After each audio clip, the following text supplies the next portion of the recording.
It's supposed to feel.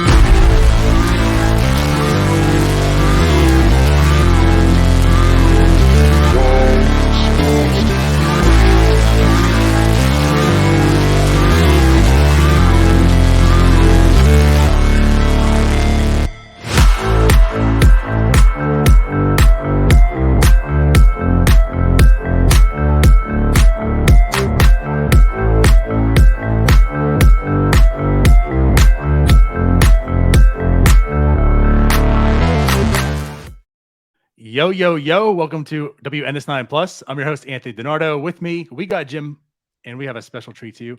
We have Travis Sawchik coming on today. We're going to talk some regional sports networks and maybe their failures. So what's up, Travis? How's it going? I'm doing well. How are you guys? Very well. Excited to have you Better back. better than the RSNs, that's for sure. It's nice to be back speaking with some Pittsburgh folks after my Exactly. Nice. Now, I just want to my preface this time too. there. I made sure I set it out that way, regional sports networks, because I can't tell you how many times I've said RNS, just like I'm doing some home networking or something. So I'm like, I'm not going to screw it up. I'm going to say it out. So yeah, that's my little story, I guess. Yeah, there's a lot of acronyms in this this whole cable streaming discussion, and so yeah, you have to be careful not to trip up. But yeah, RSN, Yeah. RSNs. RSNs. There we go. But yeah, like I said, thanks for hopping on here. We wanted to bring you on. You've established yourself as like a subject matter expert here, I think, in this space. You just put out a couple articles in the last week. I know last year you had a 3-part series kind of on, how local sports broadcasting is going to shape up over the next few years. So really, and like I said, articles can be found on the score.com. You can follow Travis on Twitter too to get all those links there. But yeah, I just kind of want to go over, news broke a couple weeks ago that there were some issues here. So I guess I'll let you kind of, I guess, preface all of this with what's been going on in the regional sports network news, and why does it pertain to baseball fans in particular? Yeah, it's a big subject and it's an important story. I'd argue it's the most important thing going on right now in the sports business side of things. And I'll try to do a somewhat brief recap of how we got to where we are today. Where it's pretty staggering. Like 14 MLB teams tied to Bally RSNs. Don't know if they'll be getting paid, before around opening day. And I know the Pirates and I think the Royals. I know we mentioned off air that report that just came out a few days ago. They were shortchanged in payments. So I think if we go back to Bally specifically, 2019, Disney bought 21st Century Fox, and Fox had all the Fox regional sports networks at the time. And I believe, Disney sold them off to Sinclair, which rebranded them as Bally Regional Sports Networks. And I think Disney had to sell them because of some legal issues to what they could own and could not. But that's not really important. What happened was they sold these near the peak of the cable.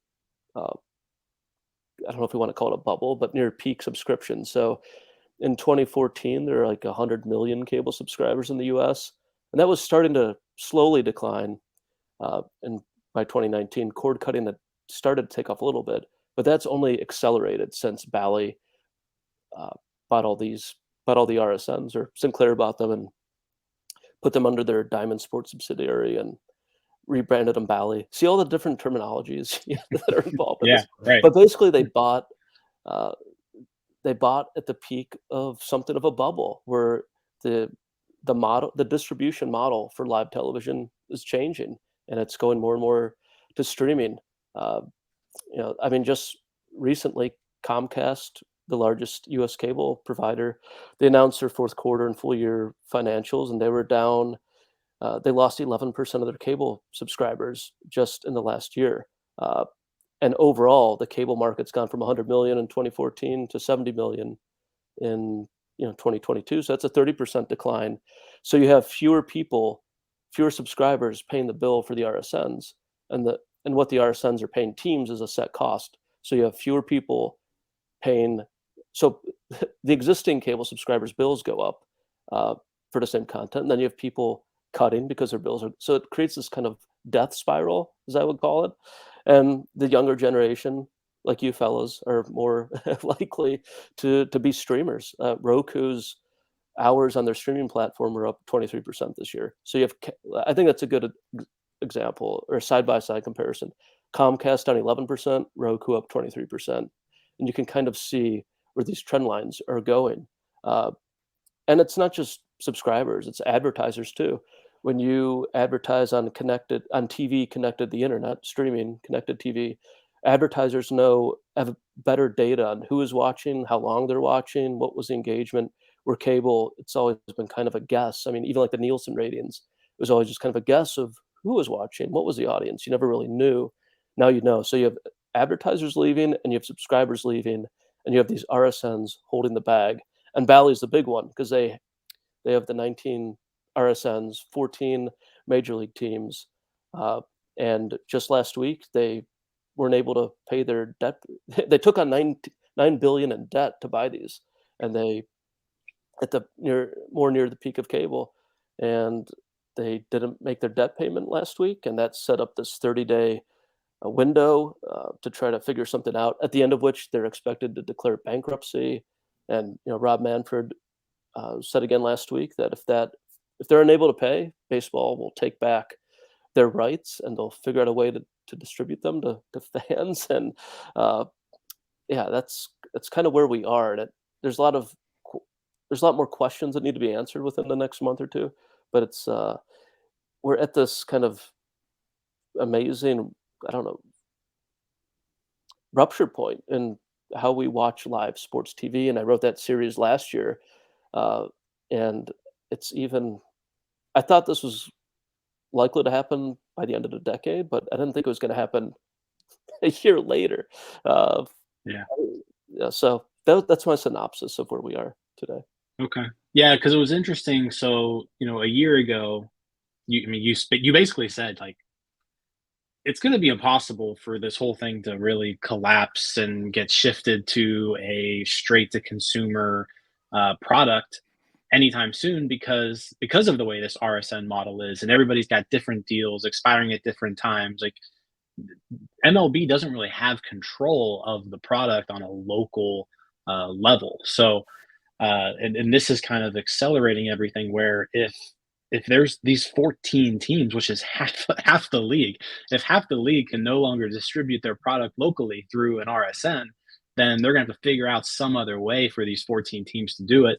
And then 17 if you add an AT&T Sports Network on top of that, which they're clearly in a little bit better position than Bally's since they made some sort of a payment, but. You're talking about over half the league now that their RSNs are in trouble. And yeah, how are you going to distribute the product? Because the fans still want to watch the team. So how is this going to work? Yeah, I think it's going to be interesting. There will at least be if Sinclair doesn't pay, if the Bally's sports RSNs aren't an option, and Major League Baseball does, and their clubs take back their rights. Manfred has said there will, at the very least, be an MLB.TV option where the out-of-market games have always been on that streaming platform, and I think it's $150 a year, and they'll add for the teams affected, they'll have the in-market option added, which I think could actually, and if you can do that with 14 teams right now, and it's widely popular, that could be an interesting entry point to to a direct-to-consumer future, the kind of Netflixification of baseball. It's a possibility. So there'll at least be that option for teams affected. It's really, if you don't need cable TV, that's really consumer friendly. You just watch what you want, and if you just want to watch baseball games and not much else, you just have your MLB.TV app, and it's consumer choice.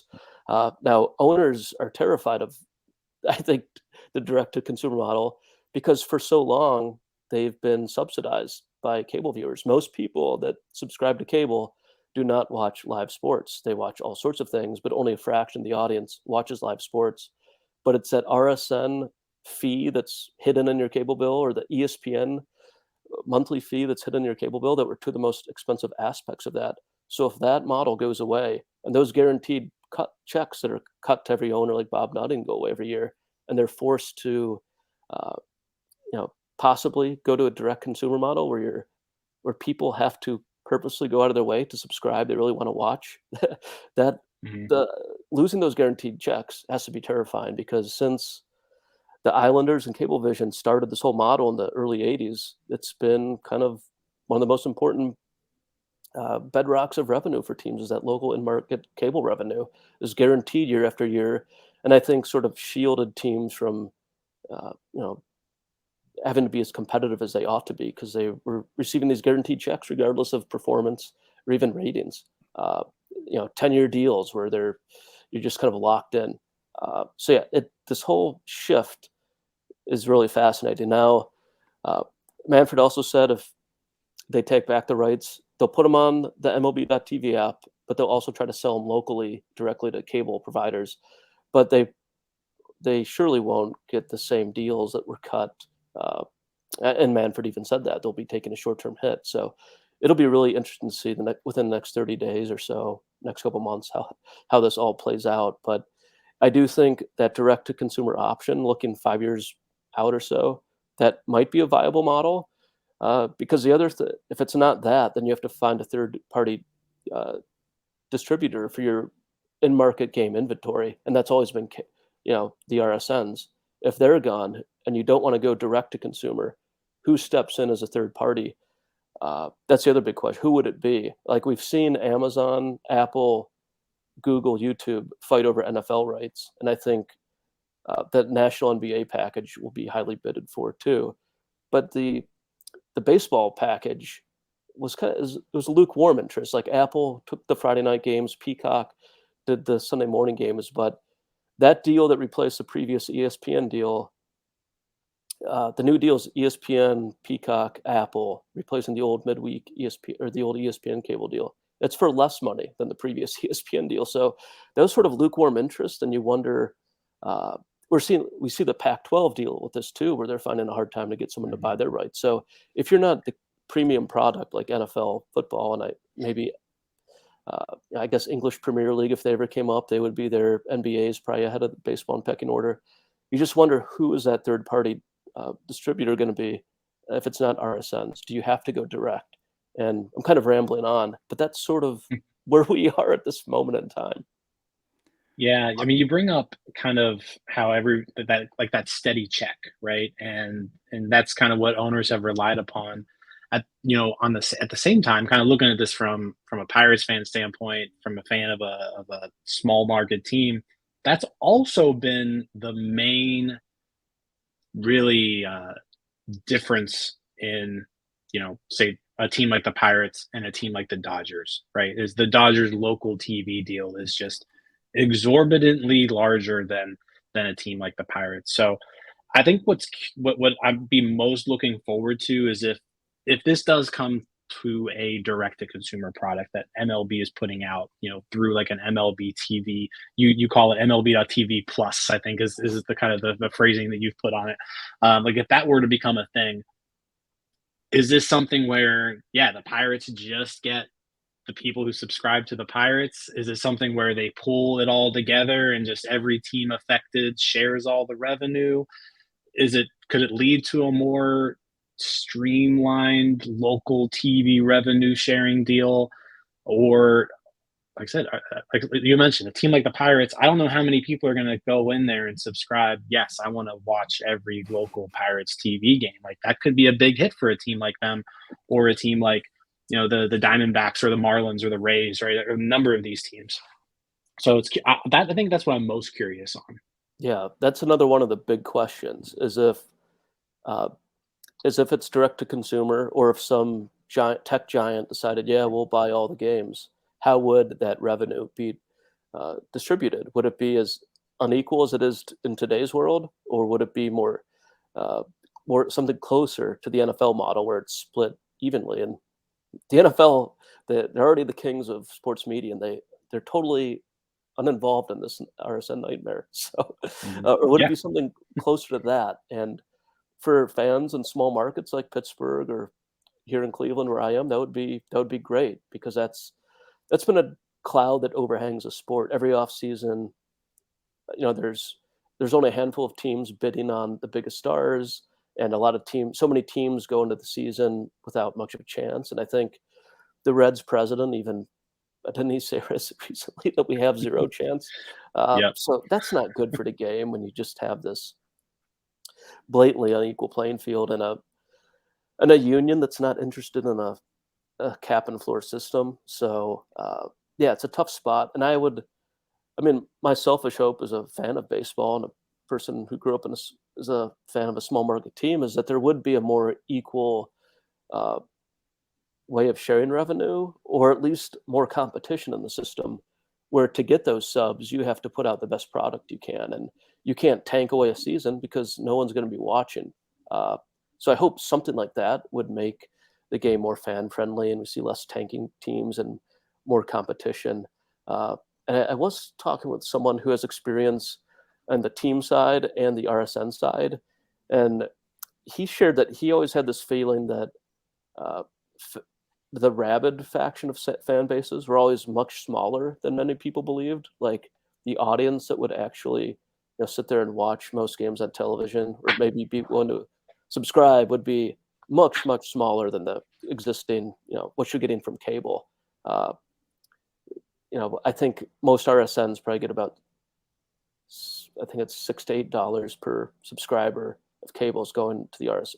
So what would you have to charge for the direct product to match that? It would be much more than $20, which is what Bally was trying to charge on their app. But their app is a disaster too, because they don't own the streaming rights and the cable rights for most of their MLB teams. They have 14 MLB teams, and I think they only have the streaming rights to 4. So like I'm in Cleveland, and I can watch, if I had the Bally Sports app, I could watch the Cavs, but I couldn't watch the Guardians because they don't have somehow they don't have the streaming rights. Interesting. So that's a further problem for them as they try to launch an app. They don't even have the streaming rights to a number of the products they have for cable, which kind of has their streaming app dead on arrival since they don't have those. So yeah, they're in a world of hurt, and I don't see a future where Bally Sports exists, and probably AT&T too. So it's going to look a lot different. I don't know if that future is right now, or maybe they negotiate something in the next few months where they survive. But the cable trajectory is going down and accelerating. So I just don't see how you get out from under it. And I do think baseball, NHL, and NBA teams need to be thinking. And I think the NHL just had an emergency board of governors meeting or something like that to discuss the RSN situation. So I think teams I don't know how prepared they were to face this now. I think they had an idea this was coming, but I didn't think they went into Like not right now. opening Yeah. day, you're not getting your check, So it's pretty wild. I mean, to that point, owners just spent a record on free agents this offseason. So how prepared were they for this situation, including I think the Texas Rangers are part of Bally Sports. Not sure about that, but they spent a ton of cash, and were they really ready for this? Maybe not getting paid by opening day. That's a good point. Now, I just want to say something here too. As far as you talking about rambling, like keep rambling, because the thing about this is I feel like, we definitely talked about this before the show, and probably everyone listening is, I just feel so uneducated on all this. Like, that's why bringing you on, I think it's great, because you're hearing all this stuff happening, and it just feels like I'm ignorant to everything. I have no idea like what is going to, outcome of all this and everything, and like what's happening. So like, that's why you're here. Talk to us, educate us on all this. But with that said, like one of the biggest things I took away was, you said the word even on the show right now, catalyst. You mentioned how no one saw this happening right away, that because of all the things happening, maybe a decade from now, but with Bally Sports going bankrupt, excuse me, this could be the catalyst for changing. And then like, I'm thinking too, in the same sense, maybe not right now today, there's like a game plan involved, but maybe 5 years from now there is something. Well, the new CBA is coming up also at that point of time. Like that is what I'm looking like. Is this possibly the catalyst and all they keep talking about and fighting with labor negotiations and trying to level the playing field? Like maybe is this that catalyst as well to have more revenue streaming capabilities to even things out? Like maybe again, like maybe short term, this isn't great for baseball, but it's like in 5 years, maybe this is the big catalyst for a lot of changes that fans, players, owners, everyone is like looking for. Yeah, that's a great point, and it could be. I mean, if you're ever going to have a catalyst, it's taking money away from owners. That'll start to get things changed, and uh, yeah, it's going to be super interesting to see how this plays out. But if this does deteriorate, you revenue sharing the revenue sharing system has to be negotiated between players and owners, of course. And if the whole cable model, kind of the bedrock of it, is totally disrupted, you might have to put in an entirely new or much different looking system. Uh, there could also be a world where maybe this, like the Yes Network, is still fine, and some of the largest teams are able to survive on their own. But you have maybe the smaller markets or mid markets binding together in a group.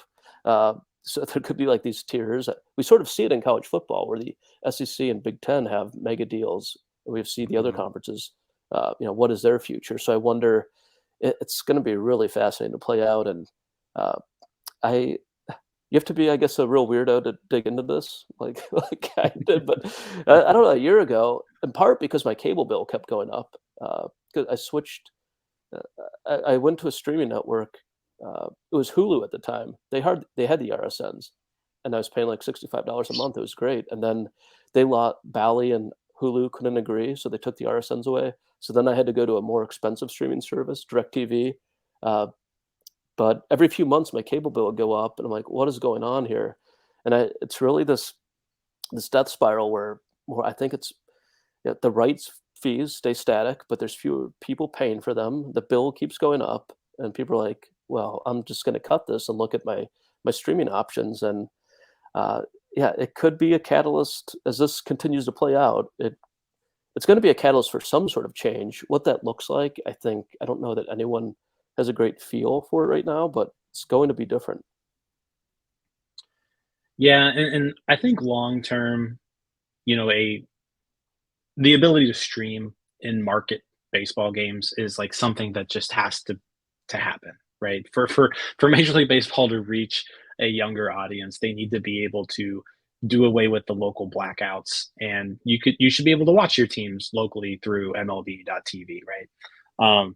I think my concern with this overall, like for the sport itself, is Major League Baseball does the large majority of their fan base is older, right? Out of all of the major sports in the United States, it's probably the oldest fan base. So yeah, like someone like myself, DiNardo, you, Travis, we would go out there, and if Major League Baseball was like, you've got to pay us $250 and you get access to every game of the season, sure, here you go, right? We're going to pay that, and we're going to find a way to make it happen. But like looking at people like, I don't know, like someone like my father's generation, someone in their 60s who've been a baseball fan their entire life, but they don't have Netflix, they don't have Hulu, they don't have these things. They watch the game on AT&T SportsNet, which used to be Root Sports, which used to be Fox Sports, right? They've just been doing that for 25 years now. And if they're in front of their TV at 7 o'clock on a Wednesday night, that's just what they turn on. So are you going to, if that is no longer an option for those people, where they can just sit down in front of their TV and turn on the channel that they're used to turning on, and there's no game there, are those people gone? Like, are you losing those people as fans? Because are those folks going to make that fundamental shift to, well, if I want to watch the Pirates, I need to download this app on this device. I need to go out and get this device. I need to download this app. I need to pay this person money. Is that going to happen? Yeah, it's a great question, and I do think the average MLB fan is like 9 years older than the average NBA. So self-described NBA fan. It's a real question. I do think baseball they'll try to get some money out of cable as long as it exists, or even maybe local network TV. Like maybe Pirates games will be on KDKA, in a few Yeah. years. So that they will try to keep that. It's almost like just like the printed newspaper still exists, as long as it's feasible for some segment of the population. They'll try to keep that afloat, but they'll eventually have to make this digital pivot. And I think about my dad. He once said he would never send me or my sister a text message. Like, he refused to do it. He was fine with his flip phone, and he's learned how to text. So I think he enjoys it. So if you really want to, I think at some point people will be incentivized to leave the cable ecosystem and go into streaming. And if they're a huge baseball fan, they'll go find the product. And if it's a blackout-free product where you can watch everything you want and choose what you want to watch, sort of like what the MLS is doing with Apple TV, and like if baseball could do something like that, I think it would be tough in the short term, but could eventually be very popular. So I think the super fans will find a way. Those casual 60 and ups that only turned it on because it was on. Maybe you do lose them. But baseball's got to be concerned about its demographic. It needs younger fans. It needs to reach younger people. It needs fewer blackouts. So maybe this is just taking medicine a little earlier, but getting through this to a better future. Trying to look at this optimistically from the business side.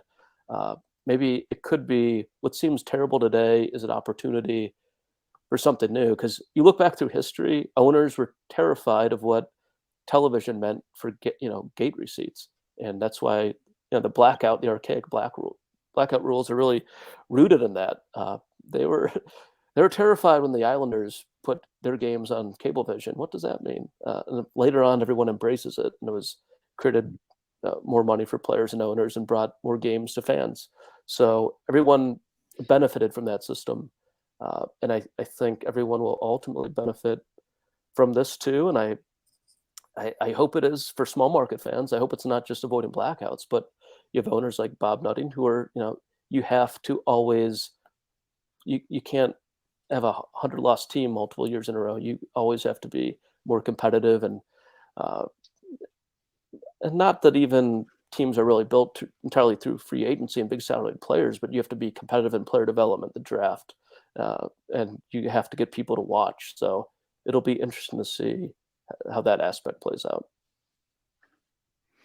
Yeah, I got to say, like, again, speaking on for me, this kind of excites me. And I hate to say this, I hate to be excited on like the downfall of somebody, right? Like, so at the expense of Bally Sports right now, whatnot, like what's happening.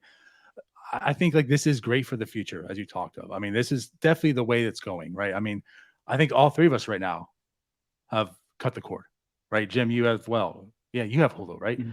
I keep bouncing back and forth because they want to decide who gets MLB Network and who doesn't. And now I'm back with YouTube TV and they just cut MLB Network again. So Right. I got to find my next streaming service again. But, but that's the cool thing. You get to find out and just keep going back and forth. Whereas if you're in Comcast Nation, you get Comcast, and good luck. But yeah, so like I see this as the future, but that is something that worries me now. And Jim, like I know you talked about mainly before in the show, people that are just set in their ways are stuck. So you might lose out on those fans. So I guess like right now is that time where you got to find this like even cushion of what to do. But I'm telling you, like what kills me is it seems like MLB is trying to do this great service of, I'm not going to go out like changing the game, like, everything, all the fundamentals, but they're making the game adapt, making things more, attractive to like the younger generation, right? Speed it up and such. But like you said, you're hitting the nail on the head, but they're not offering packages and ways for the younger generation to watch it. So like with these blackouts and such, it's just, to me, like that's what's killing the game more than like the game itself and the rules you have in place. So I don't know. That's just my 2 cents. I'm excited about all of this. Yeah, I think it's an exciting future for consumers. I mean, I hate to see anyone lose their job over this or that sort of thing. Although I do think a lot of jobs would probably transition. You might see a lot of the same broadcasters and people, whatever the medium is or distribution vehicle is. But yeah, I think it should be an exciting future, and I think it might pave the way for more innovation on broadcasts too. I mean, the way we watch games, what we see is pretty much the same camera angles, and it hasn't changed. Like, there's been no incentive to change. People cut their guaranteed checks. So this is going to force people to put out a better product and be more competitive in lots of ways, from what you put on the field to how you show it. And fewer, the blackouts are an issue too. So yeah, I think a change is scary, but the future, I think, is exciting for media and live sports. And speaking of the future, so I love the way you ended your article too, because again, that's what's exciting me the most. But it's true. I mean, MLB created the streaming service, right? They got BAMTech. I mean, we talked about the $50 million. I can't tell you how many times, right? Especially with your Pirates fans. What did nothing do with the money, right? So we all know about how they've been cashing out this BAMTech. And like, for as backwards it seems baseball has been in a lot of ways, like they are the forefront on a lot of things too. And like this is kind of part of it. And like you ended it. It's like, they were innovative before, maybe like innovative again. Do you have any thoughts of like what they might be trying to do, what they can be doing, what the next innovation of MLB is for watching these games and such? Yeah, I wish I could tell you. I don't know. I just ended the article that way, just as they do have smart people who, I mean, if you're watching Disney Plus, it's built on the backbone of BAMTech, and MLB out innovated Disney when it came to a distribution platform, which is, so they can do this. I mean, they'll have the ability to produce games with what they have now. Now, what will it mean for the future? I don't know, but even something like the Field of Dreams game, that was kind of a cool concept. So they've thought about some interesting ways to, not necessarily how they showed that game, but just thinking outside the box and where could we play a game? Well, maybe they'll do that with how do we broadcast a game when they control more of it. Will they ever control enough to have a true direct-to-consumer product? That's because so many of these rights expire at different times, and the different RSNs have different levels of health. But starting with 14, and who knows, maybe some of the AT&T teams soon too, that could be a good start if you bound them all together. But it is hard to get two people in this country to agree on anything. So could you get all these owners to agree on a 17 different? Now, if they have nowhere else to turn, sure. I hope they keep the streaming and the cable separate. Like, I hope they just kind of ban the streaming together, and then they sell locally what they can to cable if it comes to that. But I'm rambling there. But if you're ever going to launch a direct-to-consumer and go full Netflix or Disney Plus, now would be the time to do it. You can't quite do what MLS did with Apple, because I don't think they had many local, right? I'm not as familiar with MLS. I think they had more of a collective situation than what baseball has. But to get 14 freed up potentially all around the same time is very unusual. I mean, I can't believe we're even talking about this. And I wrote that series last year about the possibility of 14 teams not getting a check around opening day. It's crazy. It really is. It's an ESPN story too. You think at their peak, they were getting at least $700 million a month from cable subscribers, and that's been cut. And I'm not even sure that's counting ESPN2 and their other kind of ancillary channels. To have that reduced by 30% and all the rights they hold, it's not just an RSN story. It's an ESPN story. It's a whole cable story. And the only one that doesn't really have to worry about it is the NFL. So Right. Must be nice. Get on board, MLB owners. I mean, I'm sure they would love it if Amazon would say, we'll buy all your games, or Apple comes along. But they I just don't know, because they didn't show that level of interest. Granted, it's in the early innings, but they didn't show that interest last year with the ESPN deal that expired. So would they have a change of heart now? I don't know. It seems to be, the Sunday Ticket was a big bid.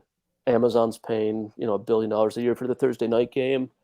NBA rights are coming. Where does baseball fit into that with like the tech giants and distribution?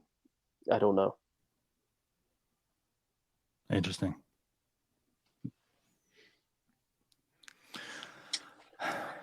Well, we don't want to take up too much more of your time, Travis, but no, we appreciate you coming on. I think hopefully everybody listening to this learned a lot about like what's going on right now, what it could mean.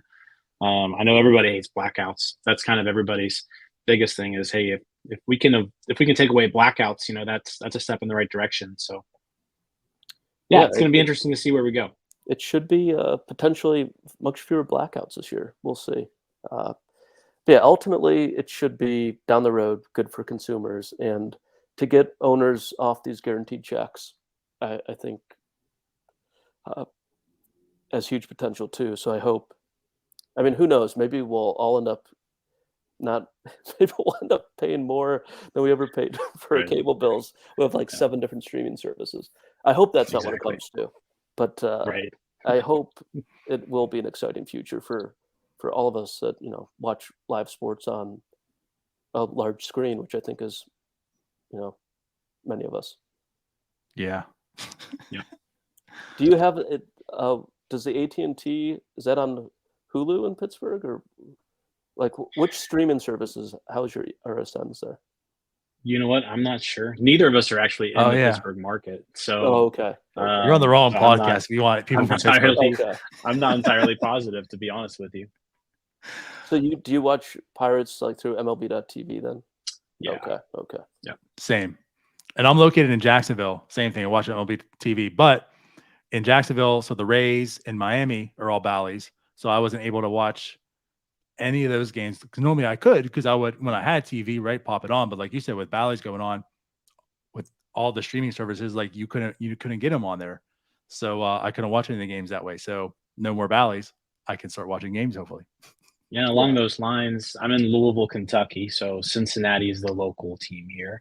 So Pirates play the Cincinnati Reds 19 times annually, every year. And so anytime the Pirates played the Reds, I couldn't watch it. It's not on Hulu. Bally's not on Hulu. So, so there was 19 Pirates and Reds games that I couldn't watch on MLB TV because I was blacked out in market. And yeah, that's just absurd. I mean, people want to watch your games. Exactly. There's no reason they can't. There's no technological reason they can't. It's just pressing a button and creating that access. Yep. And like, it's just crazy how like, just if any carrier has that game on, then you're just automatically blacked out. Like, I know Ryan, who used to be part of this, he lived like on the outskirts of Cleveland, and there were some times, and like it depended on, I think it was Tyler, depending on like the side of the house he was on. Sometimes you get Pirate games, but Ryan lived like in Cleveland. There's sometimes he couldn't get Pirate games on. He's like, I live all the way out here in Cleveland and I can't watch the games. I'm blacked out because it's, there'd be one regional, channel or whatever that had it on. Like the whole blackout thing is just so dumb. Like you're saying, it's so backwards for baseball for their growth. Yeah, absolutely. I hope it's another consumer friendly thing that happens out of this whole mess. But I know it's a Travis, messy topic and lots of acronyms and terminologies. I mean, you have Bally branded RSNs under the Diamond Sports Group owned by Sinclair. I mean, how confusing can you get? But it was great to be with you, and I hope helped anyone interested in the subject to see where we might be going. Absolutely, and we'll give you a chance to plug. So where can people find your stuff? Yeah, I'm writing for The Score. It's based in Toronto, but it's I think we're the 3rd largest app in North America, and I think we're most known for like our scores. Like it's a great app for box score scrolling, and if you're into sports betting, there's that option too. And we also publish content, and that's where I come in. So yeah, give us if you're not familiar with the app, check it out. If not for me, for our scores, because I do think it is a very talking about consumer friendly. I think it is a great app for scoreboard scrolling. I use it over the other options. I feel like it's been around forever too. I mean, it was around like when I remember my first iPhone. It was like The Score. It was like, super easy app to use. I agree. That might be the best plug we've had on the show, by the way. It might be. It might be. It'll make your life a little better, even if you don't want to read my stuff. Yeah. Yeah. No, thanks for having me on, guys. It was a pleasure. Of course. Definitely. Thanks again. We'll talk to you sometime soon. Bye-bye. Thanks, Travis. Thanks, fellas.